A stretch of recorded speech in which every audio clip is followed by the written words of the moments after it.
I want to play for you the full unedited oral argument in the E Jean Carroll appeal taken by Donald Trump that was argued on Friday. This way you can hear it for yourself.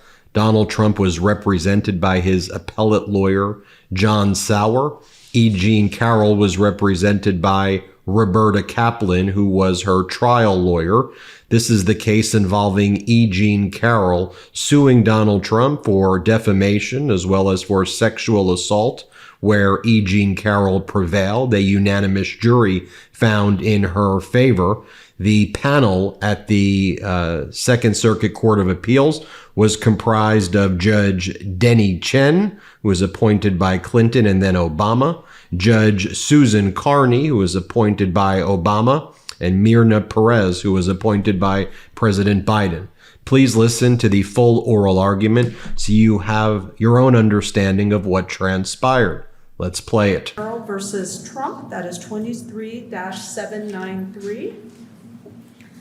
Mr. Sauer, is that correct? Yes, Your Honor. Am I correct that you have reserved 2 minutes for rebuttal? Correct, Your Honor. Okay, when you are ready, you may proceed. Thank you, Your Honor, and may it please the court. John Sauer appearing on behalf of the appellant, President Donald Trump. This case is a textbook example of implausible allegations being propped up by highly inflammatory, inadmissible propensity evidence. As President Trump testified, he never even met Ms. Carroll and didn't know who she was until the allegations were made. There is no physical evidence, no eyewitnesses, no DNA, no video, no complaint, no police report, no investigation. A quintessential he said, she said case that involves a plaintiff who with a political motive to bring a story, who's funded and encouraged by President Trump's political enemies, raising decades-old, 40-year-old allegations, or decades-old allegations. Your arguments are evidentiary issues, and as you know, we give great deference to the district courts on these matters. It's very hard to overturn a jury verdict based on evidentiary rulings.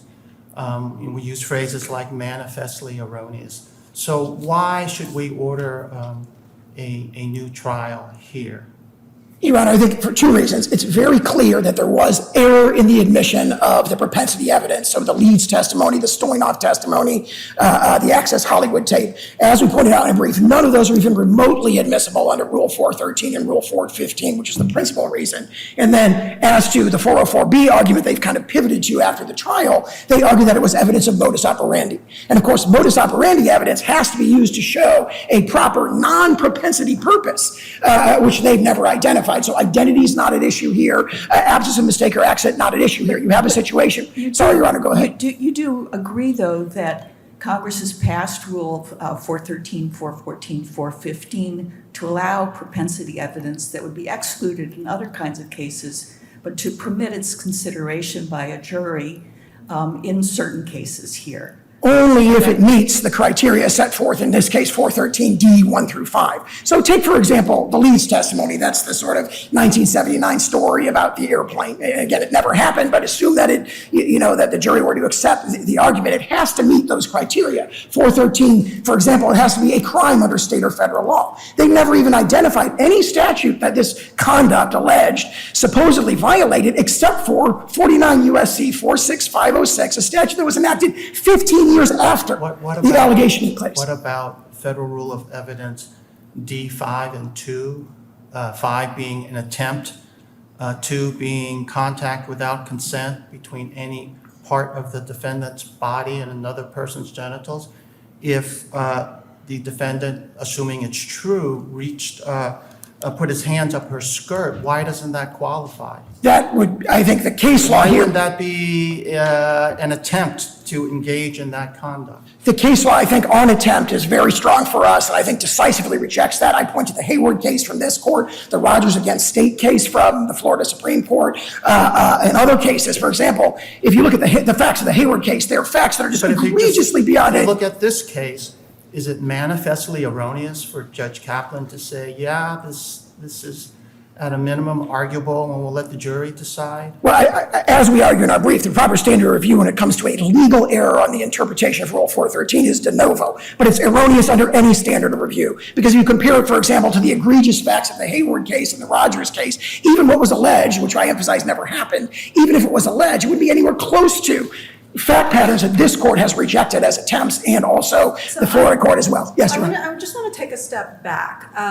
My understanding from both of the papers is that our court has not yet ruled on what is a standard of admissibility for under Rule 415. Both of you cite to Third Circuit law. Is that correct? That's my recollection of their brief. So in your view that this is a question of first impression for us? On the standard of admissibility for Rule 413, it depends on which of the issues we've raised. Some of them are addressed in other circuits and some are not. By and large, the arguments I've been addressing now are questions of first impression for the Second Circuit. However, we point to case law from other circuits that's So very... is there anything about the Third Circuit's understanding of what this admission standard is that you would have us depart from?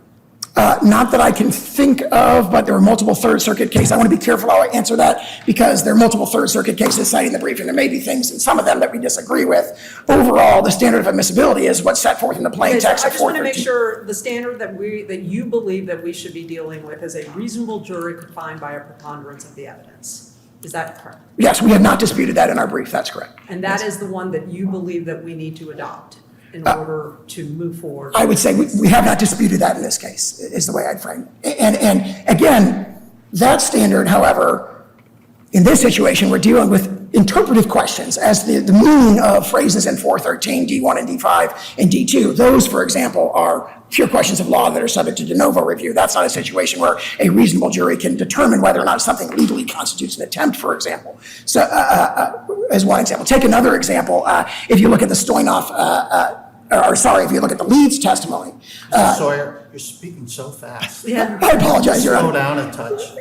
It's an important case and I'm passionate about it. The Leeds testimony, for example, we've argued that the Leeds testimony was inadmissible because under, for example, D1. D1 says conduct prohibited by Chapter 109A. Every federal statute in conduct, Chapter 109A has a federal jurisdiction requirement. That's an element of the offense. That says within the territorial and maritime jurisdiction of the United States or similar language. What do you make of other statutes where the phrase conduct prohibited by is used as distinct from jurisdictional requirements? For example, 18 U.S.C. 2332 GB also has the conduct prohibited, but they also have a jurisdictional statement. Like, how are we supposed to take your argument in this matter? Like, isn't this also an area of first impression for us that we have to decide whether or not the jurisdictional elements are incorporated? And it is one where there's clear guidance from the U.S. Supreme Court, for example, on the Omni Capital decision that we cited, as well as the Hart versus Reliance Insurance cases, where the Supreme Court says, look, when Congress knows how to specify something, then the fact that it didn't do so raises the inference that that's not what they intended. And we cited, at least as Your Honor points out, 6 federal statutes. Doesn't that presume the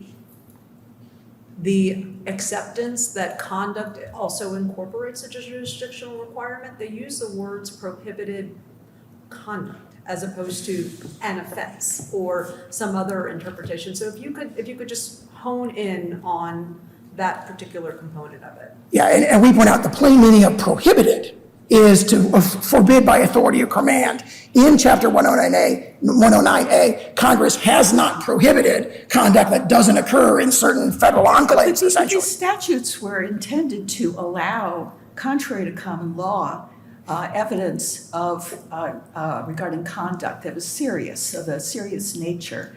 And I'm not sure how the jurisdictional element, the precise jurisdictional element, whether in an airplane, in the specific maritime jurisdiction or what have you, impacts the conduct that Congress was willing to let juries consider in adjudicating these kinds of cases. Could you address that concern? Sure, I'd say 2 things in response to that. First of all, Congress' intent is best reflected in the plain language of the rule that it enacted. That rule says it has to be conduct prohibited by 109A, and there really isn't a good argument that that means conduct that, if it had been performed in special maritime and territorial jurisdiction, would be prohibited, which is what they argue it means. And one powerful evidence of that is there are 6 federal statutes where Congress said exactly that. They said conduct that, Your Honor, I see my time's expired. May I finish answering the question? You may finish, but then we'll move on. Okay. And so there are 6 federal statutes where they said exactly that, conduct that if it had happened in these federal enclaves would be prohibited. Here they did not say that, and the compelling inference is it's not what they intended.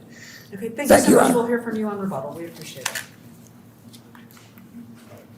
If you don't mind, Ms. Kaplan, starting from the jurisdictional issue. Yes, for sure. I'm going to move this down, I'm You sorry. should. We wouldn't be able to hear you otherwise. Thank you. Yes, let me, Roberta Kaplan for plaintiff E Jean Carroll, appellee, may it please the court. I don't believe Your Honor does have to decide the jurisdictional issue. You could decide it here, Judge Perez, but you don't need to. And the reason is because there's a federal crime now, independently of what Mr. Sauer talked about, that prohibits sexual contact in the special aircraft jurisdiction of the United States. I'm sorry, Your Honors, I've become an expert on aircraft jurisdiction now. And even with respect to Mr. Sauer's argument, which he raised for the first time on reply, that there wasn't a statute in 1979, there was a statute in 1979. It prohibited assault on a plane. And what Ms. Leeds testified that Mr. Trump did on that plane was clearly an assault. So you can decide the jurisdictional point, but I don't think you need to for those reasons. Your Honors, taking it back a little bit, despite the prominence of this case and the parties involved, it really just involves the routine application of the federal rules of evidence. That application was performed by Judge Kaplan, who has many years of experience trying cases, and just so the record is clear, who is neither related to me nor is my mentor. E Jean Carroll brought this case because Donald Trump sexually assaulted her in 1996 in a dressing room at Bergdorf Goodman, and then defamed her in 2022 by claiming that she was crazy and made the whole thing up. After a nearly 2-week trial, the jury found in Ms. Carroll's favor. At trial, we called 11 witnesses. They included Ms. Carroll, who testified for nearly 3 days straight, most of which was cross-examination. And here's what she said. Question: when you're fighting and being sexually assaulted and raped, because you are not a screamer, as you describe it, you wouldn't scream. I'm sorry, I just want to make sure that we're going back to the evidentiary issue. Sure. So I count that we have been asked to consider 3 questions of first impression. One of them was one thing that you mentioned a moment ago about whether or not 415D must have been a crime at the time that the crime was committed. Is that correct? And then the jurisdictional question about whether or not the requirements of 109A have been incorporated by D1. Your opposing counsel cites a judicial council recommendation, which Congress did not adopt, that would have added clarifying language to Chapter 109 to have made it crystal clear that the jurisdictional component was separate from the conduct component. What do you make of that? I make, Your Honors, as we always do with legislative history, is that Congress rejected that. And the Violence Against Women's Act, which is these evidentiary rules grew out of, are one of the few evidentiary rules that were actually passed by Congress. This didn't come from a rules committee. This came from Bob Dole and Susan Molinari of Staten Island. And it was part of the Violence Against Women Act. So to me, that obviously only cuts our ways. And let me just be clear about what Judge Kaplan held here, because I think its clarification would be helpful. As Judge Kaplan held, Trump's conduct is a federal crime because it violates 49 U.S.C. 46506. If you go to 4600506, well, before I get there, under 43D2, it was an attempt, it was a sexual contact and an attempt at sexual conduct. Section 46506 makes it a crime to do certain things on an aircraft, and here's my favorite phrase, in the special aircraft jurisdiction, that if committed in the maritime and territorial jurisdiction of the United States would violate provisions of 18 U.S.C. In other words, Section 46506 takes certain parts of the U.S. Code and says they're a crime on an airplane. As Judge Kaplan found, Section 46506 cross-references 18 U.S.C. 2244A1, which covers knowingly using force to cause or attempt to cause another person to engage in sexual contact. Sexual contact is defined as touching directly or through clothing the breast or inner thigh of any person or intent to do the same. What you hear from Mr. Sauer is that doesn't count because in 1979, that wasn't a crime. And that's the argument they first raised on reply. But the answer to that is it was a crime in 1979, and this was a new statute put out in our brief because we didn't have a chance to respond to it. In 1979, the predecessor was 49 App USC section 1472K, and under that section, it was a crime to commit a simple assault on a plane. And there are multiple cases, including the Bays case. Sorry, I thought your opponent said that the predecessor crime was actually rape. That's what You he believe said. that's incorrect. That's incorrect. The predecessor It's a crime simple assault. is a simple assault on a plane, and in the Bays case in 2000, the First Circuit held that that simple assault includes a guy who was on a plane and, smacked the stewardess's tush as she was coming up the aisle. Assuming there is jurisdiction here, back to the facts of the Leeds case, why isn't it very different, substantially different? It occurred on an airplane, which makes it very different from the other incidents.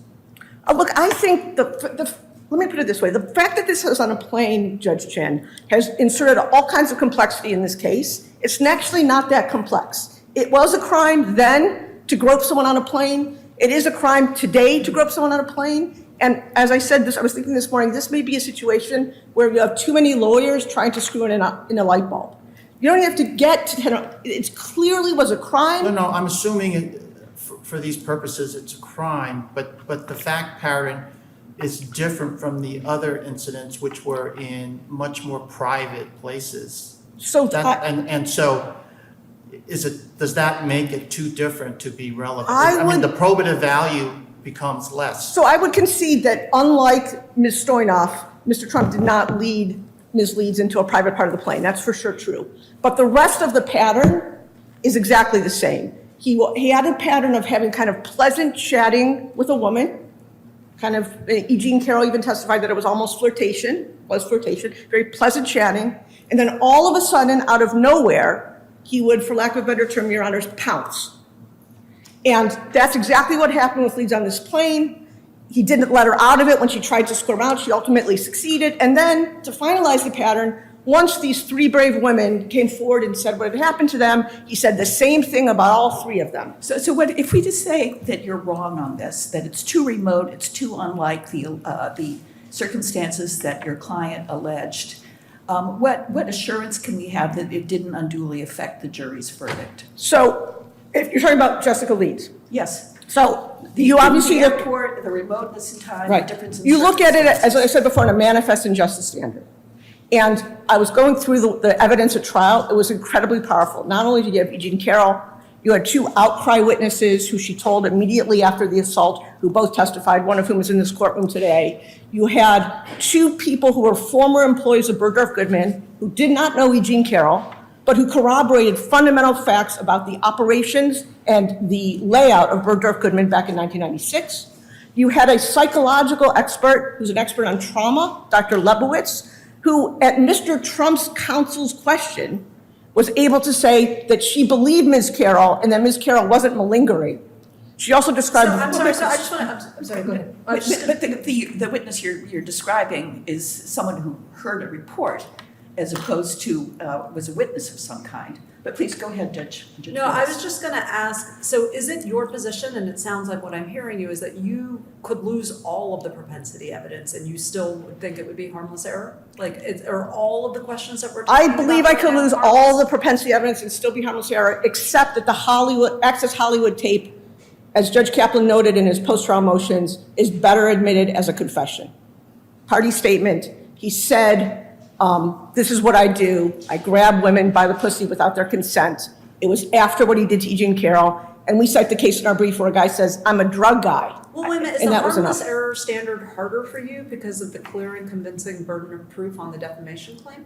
No, because this is all about the assault, Your Honors. In order to prove defamation, we talk about in rejecting the categorical approach under 415, as Judge Kaplan, as Judge Furman, and as every other circuit has decided it has said, there's an overlapping factual element, but it doesn't mean once an actual element is found, as it was found here on the battery claim, it doesn't mean it changes the evidentiary standard, and it wouldn't convert it into non-harmless error. If I answered your question. You're looking at me like I may not have. I'm thinking. On top of all that, you had Donald Trump's own testimony. Now, Mr. Trump is here today. He was given every opportunity by Judge Kaplan to show up at this trial, and he was even given till 5:00 p.m. on the Sunday before closings, and he didn't show. He had every opportunity to take the stand and rebut all this evidence. He did not. He did not put on a single witness in the civil case. We put on 11. But what we did put in is this videotape of Access Hollywood, where he basically says, I grab women by the pussy, excuse my language, without their consent. And then at his deposition that I took and asked him about that video, what did he say? He embraced it, Your Honor. Thank you for your time. We appreciate it. Mr. Sauer, you've got 2 minutes. Thank you, Your Honor. Just to turn to that harmless error point, the standard for harmless error is the court has to have a fair assurance or a conviction that it did not influence the jury. And that argument really can't be made with a straight face here. I would point the court to... Why is that? I mean, I noted a conspicuous absence of reference in your briefs to the so-called outcry witnesses, to Ms. Bernbach and the other woman who had been spoken to at the roughly contemporaneously. So why isn't that enough? That confirmatory evidence that's contemporaneous with the event. Yeah, I'd say 2 things that sort of make that not a strong argument for them. One is the outcry witnesses had egregious bias against the defendant. Their prior social media posts and text messages said things totally unrelated to this case based on his politics, said that he's herpes we can't get rid of. He's compared to... But you had an opportunity to cross-examine them in front of the jury, right? Yes, but the question in harmless error is what harmless error is not, could the jury believe it, but was the jury's judgment about that tainted by the fact that they also heard all this inflammatory evidence? And one thing that this court and other courts emphasize is how did the plaintiffs use it in their opening statement and their summation? And here they relentlessly hammered the propensity evidence, the Access Hollywood tape, the Leeds testimony, the Stornap testimony. If you look at the summation... I looked at the opening sentence, at the opening statement and the summation, and I didn't see the relentless hammering that you're describing. I saw mention of it, but also emphasis on the outcry witnesses. There is discussion of the outcry witnesses, but for example, look at the summation. The first 4 pages of the summation go through Access Hollywood, Leeds, and Stornoff before they ever even get to Carroll's own story. And then if you go to the end, they emphasize it again, and it's emphasized again and again. How do you respond to the argument that the Access Hollywood evidence is different from the propensity evidence? It's not propensity evidence.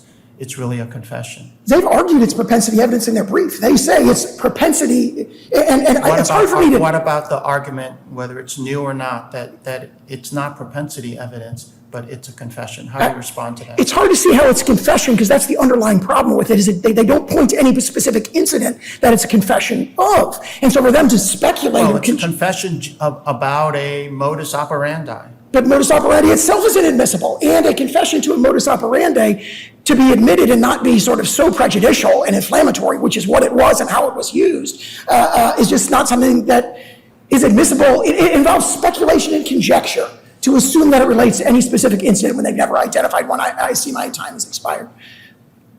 Thank you so much. We appreciate it. We will take this case under advisement. Heary, heary, Legal AF Law Breakdown is now in session.